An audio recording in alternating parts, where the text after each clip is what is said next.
Assalomu alaykum. Bugun 26-may Toshkent Moskva yo'nalishi bo'yicha reysimiz o'z yo'liga ketishga tayyor. Endi biz yurtdoshlarimiz bilan suhbat olib boramiz.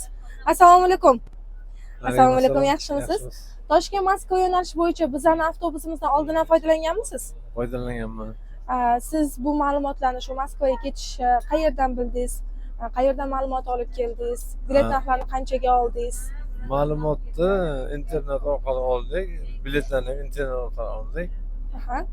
Internet Avtotiket ilovasi orqali oldingiz. ilovasi orqali. Demak, onlayn shunday biletlaringizni joyingizga bron qilib avtobusga chiqib ketasiz. Shunday. Bizning avtobusimizdan ham oldin foydalangansiz. Bizga avtobuslarimiz ma'qulmi siz tomondan? Ma'qul. Yo'llaringiz bexatar bo'lsin, yaxshi yetib oling. Ko'rib turganingizdek, siz avtovokzal o'ziga kelmagan holatda ham onlayn avtotiket ilovasi orqali biletlarni xarid qilishingiz mumkin hamda Toshkent Moskva yo'nalishi bo'yicha o'z yo'llaringizni davom ettirasiz. Salomat bo'ling.